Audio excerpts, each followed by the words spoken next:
Bonjour à tous, je suis heureux, de réenregistrer d'enregistrer cette vidéo pour vous faire ma présentation que je devais faire normalement au TEDIP du congrès de Saint-Malo, que j'aurais dû représenter le samedi, mais malheureusement j'ai dû partir, un peu plus tôt pour pouvoir rentrer, à Tahiti.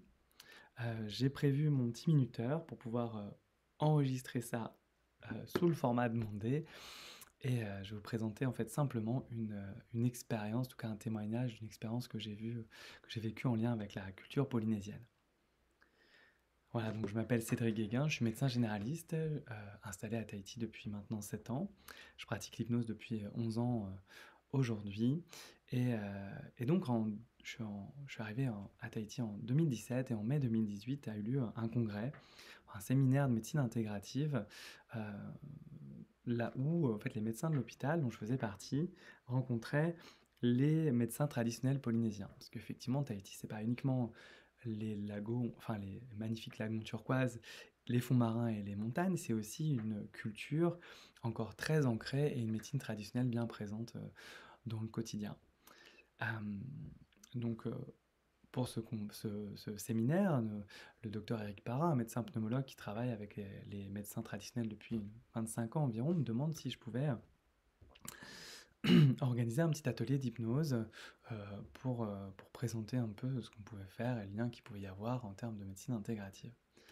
Donc ce que je fais avec grand plaisir, et puis on se trouve dans la nature, donc ça se passe au fond de la vallée de Papenno, qui est une vallée très sacrée, en plein centre de l'île de Tahiti, dans un lieu qui s'appelle Fareapé, un lieu sacré du coup pour les Polynésiens. Et donc j'organise ce petit atelier, il y avait une trentaine de personnes environ, et puis j'explique un peu ce que c'est que l'hypnose, et puis je prends comme d'habitude une personne pour faire une démonstration. La personne qui vient, donc qui se présente volontairement, ce que je ne savais pas à ce moment-là, c'est en fait une dame qui est la grande incantatrice des âmes de l'association. Euh, et donc je fais ma séance, au bout de quelques minutes, donc commence à avoir des émotions, ce qui n'est pas très habituel toujours en démonstration, je m'accompagne dans les émotions.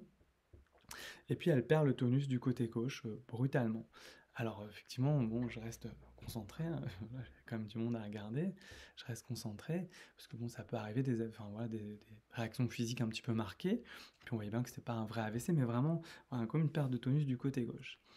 Je continue, donc on continue la séance, puis les émotions se tarissaient pas, en tout cas les larmes se tarissaient pas, et à un moment, il s'est passé un truc tout à fait étonnant, j'ai vraiment eu la sensation de perdre, entre guillemets, le fil de la séance, comme si j'avais un écran noir là qui se mettait en moi, et puis j'ai entendu, enfin voilà, j'ai vraiment perçu sa voix, comme si elle était à côté et qu'elle me parlait, dans ma tête, en me disant, écoute, va chercher Jenny, on a besoin d'elle pour nous sortir de là.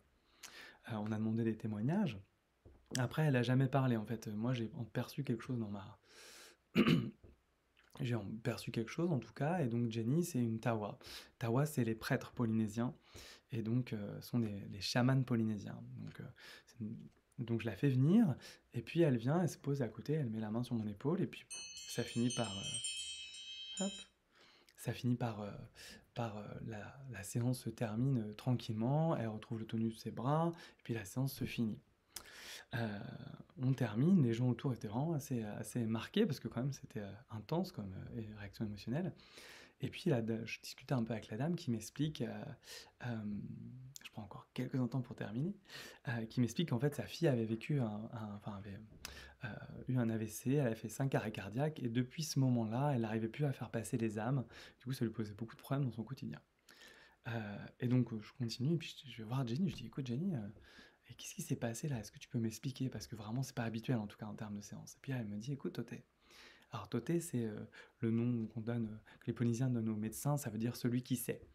Et donc écoute Toté, en fait, t'as été visiter le POU. Je fais le POU? Ouais, le POU, c'est le monde des esprits.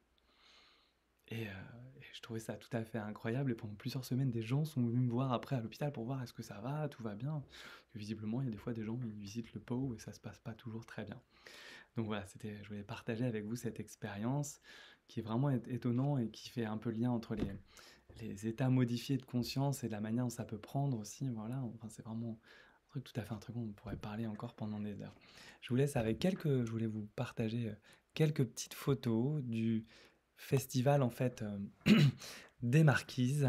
Alors le Matava, ça veut dire le regard qui voyage, heu, littéralement et Mata c'est le regard et Vara c'est le nom aussi qu'on donne aux pirogues et c'est un festival qui a lieu tous les 4 ans, dans lequel les marquisiens, qui sont différents des tahitiens, mais heu, enfin voilà, représentent en tout cas, font la démonstration un petit peu de leur culture au travers des danses, des sculptures et puis, de costumes aussi tout à fait incroyables. Voilà, dans des endroits aussi un peu sacrés.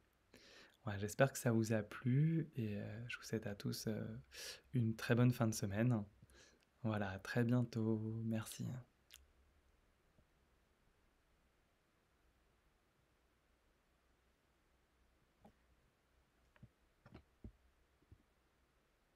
Voilà, merci à tous.